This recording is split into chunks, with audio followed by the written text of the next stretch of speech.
MCom final के paper fifth direct and indirect taxes में आज का हमारा लेक्चर कंपनी के असेसमेंट के ऊपर है। इससे पूर्व के वीडियो में मैंने आपको कंपनी क्या होती है, क्या उसकी परिभाषा और किस प्रकार की कंपनियां पाई जाती हैं, इसके बारे में हमने डिस्कस किया था ब्रॉडली। कि हमने देखा था कि डोमेस्टिक कंपनी और फॉरेन कंपनी यानी नॉन डोमेस्टिक कंपनी, इसके बारे में हमने क्या होती हैं। आज का हमारा ये जो लेक्चर है हम डिस्कस करेंगे कि कंपनी का असेसमेंट किस प्रकार से किया जाता है, टोटल इनकम को किस प्रकार से कंप्यूट किया जाएगा और उसके ऊपर टैक्स लायबिलिटी को किस तरीके से देखना है। एज वी नो कि आप लोगों ने बीकॉम में भी इनकम टैक्स को पढ़ रखा है और मैंने आपको पहले ही बताया था कि आपने इंडिविजुअल एचयूएफ फर्म के असेसमेंट और उससे संबंधित प्रावधानों को देख रखा है। जहाँ तक कंप्यूटेशन ऑफ टोटल इनकम है, कंपनी को इनकम फ्रॉम सैलरी से किसी प्रकार की आय नहीं होती है।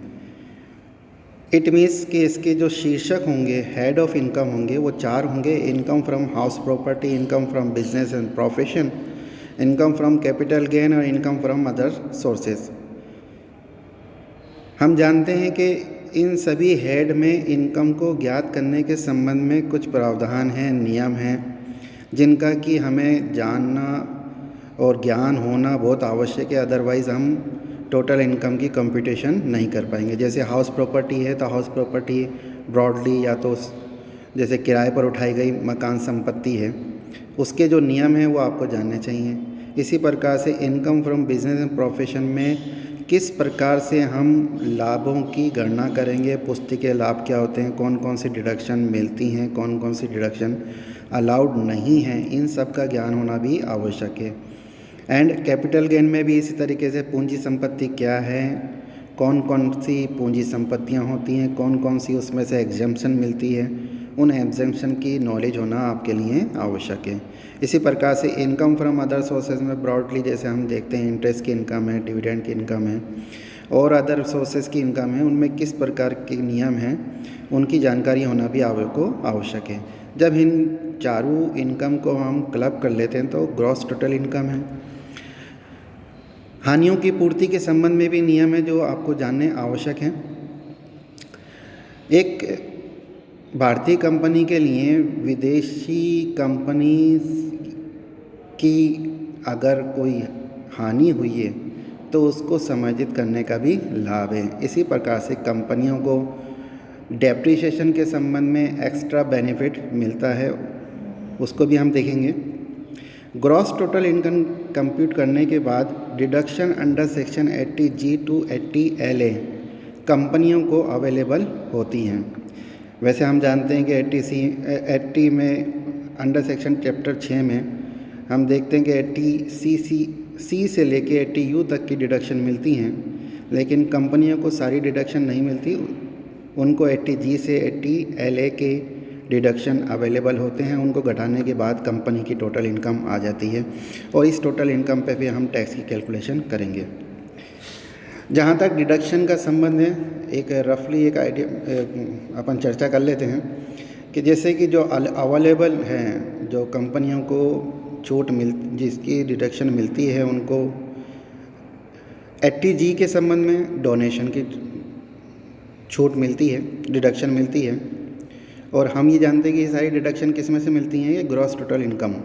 तो ऐसी छूटों को या ऐसी डिडक्शन को ग्रॉस टोटल इनकम से ज़्यादा नहीं होना चाहिए। दूसरी बात, एक चीज़ और मैं बता दूं कि ये डिडक्शन नॉर्मल इनकम में से ही घटाई जाती हैं। स्पेशल अगर किसी प्रकार की कोई इनकम है तो उसमें से कोई छूट 80G से 80LA के नहीं दी जाएगी।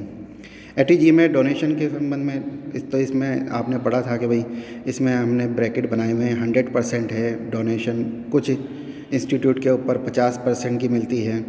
इसी प्रकार से जैसे अभी आप देख रहे हैं ना, कोरोना चल रहा है तो उसके अंदर PM और CM के जैसे रिलीफ फंड वगैरह हैं तो उसमें 100% की छूट मिलती है। किसी चैरिटेबल इंस्टीट्यूट को अगर दिया जाएगा तो वहाँ पर 50% की छूट दी जाती है, डिडक्शन दी जाती है, कटौती दी जाती है। और इसमें एक जीटीआई की लिमिट वाला प्रोविज़न भी है, उसको भी आप ध्यान में रखें। दूसरी डिडक्शन है 80 GGA in respect of certain donation to scientific research और रूरल डेवलपमेंट। तो साइंटिफिक रिसर्च पे अगर किसी तरह का कोई डोनेशन वगैरह दिया गया है तो उसके संबंध में 100% कटौती कंपनी को मिलती है। पॉलिटिकल पार्टी को अगर आपने भुगतान किया है किसी कंपनी ने तो उसके संबंध में भी 100% की छूट मिल जाएगी। इसी प्रकार से कुछ आय होती हैं जिनके, जैसे हमने देखा था कि कुछ कटौतियाँ जो डिडक्शन हैं वो भुगतान पे मिलती हैं और कुछ आयों के संबंध में। तो आयों के संबंध में कौन कौन सी हैं कि profit from new infrastructure undertaking under section 80IA। तो इसमें 100% जो भी सच इनकम है, बिज़नेस की जो भी इनकम है उसमें प्रथम जैसे 10 सालों के लिए 100% की छूट मिलती है, जो कि 15 सालों में से ले सकते हैं हम। इसी प्रकार से 80IAB profit from developing of social special economic zone. तो सेल्स के अंदर अगर किसी प्रकार का बिज़नेस इस्टेब्लिश है तो उसके संबंध में हमें 100% की प्रॉफिट जो भी डिडक्शन है वो मिलती है। इसी प्रकार से profit from new industrial undertaking, अगर किसी प्रकार की कोई नई इकाई लगाई गई है तो धारा 80IB के अंदर ऐसी इकाई 1497 से लेके 31/3/2017 के दरमियान लगाई जानी चाहिए। 100% मिलती है फॉर 7 ईयर। इसी प्रकार से business of hotel and convention centre at NCR area 80ID इसमें भी 100% की छूट मिलती है। आगे है इसमें 80 JJA profit from processing biodegradable waste. अगर इस तरह की कोई प्रोसेसिंग में अगर कोई लगी हुई है कंपनी तो उसके संबंध में भी उसको जब से उसने व्यवसाय चालू किया है उसके 5 साल के अंदर अंदर उसको ये 100% की छूट, या जो भी प्रॉफिट हुए हैं उसकी छूट कटौती मिल जाती है। इसी प्रकार से deduction under JJAA deduction in respect of जो कंपनियां हैं उन्होंने जो एम्प्लॉय रख रखे हैं उनके ऊपर जो भी एडिशनल एम्प्लॉय की जो कॉस्ट है वो 30% की डिडक्शन उनको मिलती है 3 साल के लिए। इसी प्रकार से last one is deduction under section 80LA deduction for income of offshore banking unit and industrial financial services. अगर किसी न किसी सेज आदि जो इस प्रकार के जो एरिया हैं उसके अंदर अगर मान लीजिए कोई बैंकिंग वगैरह की यूनिट अगर लगाई है तो वो पहले 5 साल के लिए 100% की छूट और अगले 5 साल के लिए 50% की छूट उसको डिडक्शन दी जाती है। टैक्स की रेट जो कंपनियों के ऊपर अप्लाई होती हैं, तो इस वाले आज की जो लेक्चर है इसमें हम डोमेस्टिक कंपनी के ऊपर जो टैक्स की रेट है उसके ऊपर चर्चा करते हैं। एज वी नो के 2 तरीके की इनकम होती है, एक नॉर्मल इनकम और एक स्पेशल इनकम। जैसे कि कैपिटल गेन वगैरह जो ये स्पेशल रेट ऑफ इनकम इनके ऊपर स्पेशल रेट से टैक्स लगाया जाता है। तो शॉर्ट टर्म कैपिटल गेन जो अंशों के हस्तांतरण के फलस्वरूप हुई है अंडर सेक्शन 111A, इस पे रेट ऑफ टैक्स वही 15% है। लॉन्ग टर्म कैपिटल गेन अगर किसी कंपनी को हुआ है तो उस पर 20% की दर से कर यानी टैक्स चुकाया जाएगा। अगर कोई कैजुअल इनकम है लॉटरी वगैरह से तो उस पर 30% की रेट है। बाकी इनकम जिसे हम नॉर्मल इनकम कहते हैं। तो डोमेस्टिक कंपनी के संबंध में फाइनेंस बिल 2019 वैसे तो जो यहाँ पर जो रेट्स हैं वो 4 हो गई, पहले 2 हुआ करती थी अब 4 हो गई। इन्होंने यहाँ कह रखा है जो सिंपल पुरानी जो कंपनियाँ हैं उनके संबंध में पहले अपन डिस्कस कर लेते हैं कि अगर उनका टर्नओवर पिछले जैसे ये प्रीवियस ईयर 2019-20 है तो 2016-17 का 17-18 का जो टर्नओवर है अगर वो 400 करोड़ से कम है तो रेट 25% है और अगर उससे ज़्यादा है तो रेट 30% है। लेकिन सितंबर में एक ऑर्डिनेंस और लाई थी गवर्नमेंट, उसके अनुसार अगर कोई कंपनी 115BAA को ऑप्ट करती है तो ऐसी कंपनियों के ऊपर रेट ऑफ टैक्सेस जो है वो 22% है।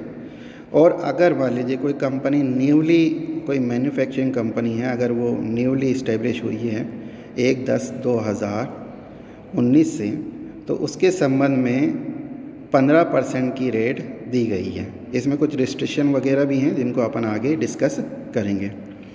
कंपनियों के इनकम के ऊपर सरचार्ज भी लगता है, तो सरचार्ज को भी एक दफ़ा देख लेते हैं। इन्होंने कहा कि अगर मान लीजिए टोटल इनकम 1 करोड़ से, मतलब 10 करोड़ से ज़्यादा हो तो सरचार्ज जो है 12% है। अगर 1 करोड़ से 10 करोड़ के दरमियान है तो सरचार्ज 7% है।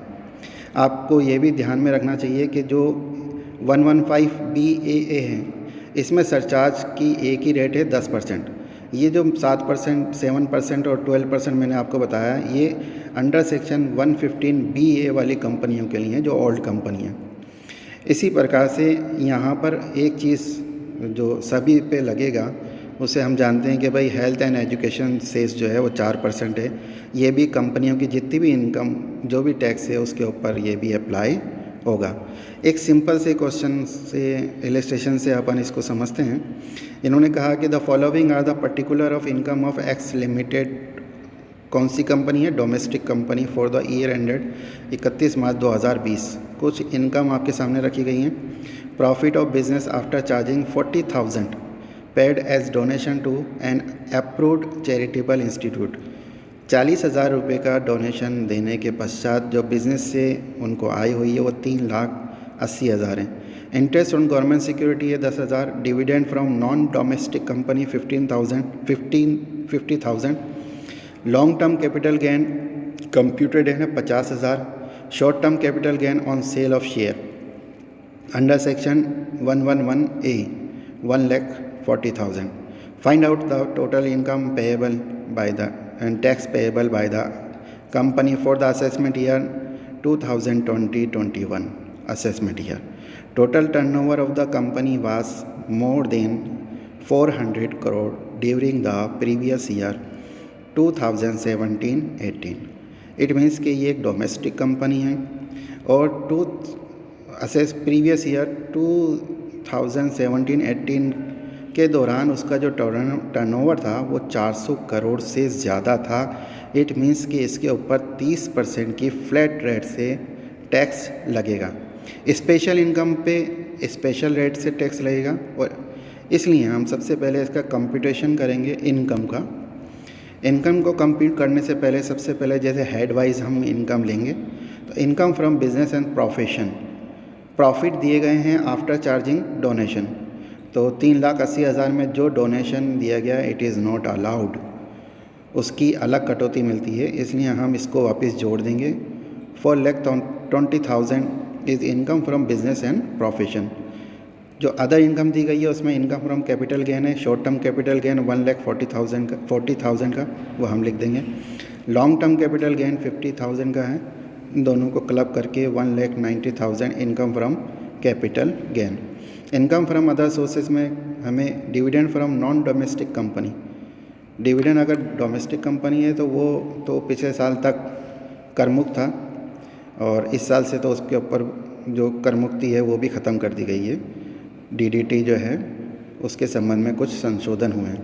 तो dividend from non domestic company 50,000 और interest on government security 10,000। Total income from other sources की 60,000 की हम इसको सबको जोड़ लेंगे तो इसकी जो ग्रॉस टोटल इनकम आएगी वो 6,70,000 आएगी। इसमें से हम डिडक्शन देंगे अंडर सेक्शन 80G, क्योंकि इन्हें चैरिटेबल ट्रस्ट को डोनेशन किया है 50%। चैरिटेबल ट्रस्ट को जो भी डोनेशन किया जाता है उसका 50% की छूट मिलती है, लेकिन यहाँ पर आपको GTI का भी ध्यान रखना है कि वो GTI के 10% से ज़्यादा नहीं होना चाहिए। तो यहाँ पर इसका 50% लेंगे क्योंकि उससे कम है 20,000 रुपये। टोटल इनकम इसकी 6,50,000 निकल के आ जाएगी, जिसके ऊपर हम कर की गणना करेंगे। Computation of tax payable by x limited. सबसे पहले स्पेशल जो इनकम है उसके ऊपर टैक्स लगा लेते हैं। तो इसमें capital gain 50,000, long term capital gain है 50,000 का, उसके ऊपर रेट ऑफ टैक्स 20% है, जैसे अभी अपन ने डिस्कस किया है। 10,000 उसके ऊपर टैक्स आएगा नेक्स्ट पॉइंट इज़ के tax on short term capital gain. Short term capital gain के ऊपर 15% की रेट से टैक्स लगता है, तो 1,40,000 का 21,500 का टैक्स आ जाएगा। Tax on dividend from specified non domestic company. कंपनियों को नॉन डोमेस्टिक कंपनियों से जो डिविडेंड रिसीव्ड होता है उसके ऊपर 15% की रेट है, तो उसके ऊपर हम 7,500 का टैक्स निकाल लेंगे। इन सारी इनकम को घटाने के बाद जो इनकम बचती है it is 4,10,000, it is normal income. इसके ऊपर चूँकि टर्नओवर 400 करोड़ से ज़्यादा था, इसलिए 30% की दर से आपको इसके ऊपर टैक्स लगाना है। कंपनियों के संबंध में जैसे मैंने पहले भी बताया था कि इनके ऊपर टैक्स फ्लैट रेट से ज्ञात किया जाता है, यानी किसी भी प्रकार का कोई करमुक्त सीमा नहीं है। तो 1,23,000 इसका ले लेंगे। टोटल जो टैक्स बनेगा 1,62,000। क्योंकि इसका जो लाभ है वो इनकम जो है वो 1 करोड़ से ज़्यादा नहीं है, इसलिए इसके ऊपर कोई सरचार्ज नहीं लगेगा। लेकिन हेल्थ एंड एजुकेशन से 4% इसको देना पड़ेगा, तो 86,480। इसको जोड़ने के बाद इसकी जो टोटल टैक्स लायबिलिटी बनेगी वो 1,68,480 की आएगी। धन्यवाद।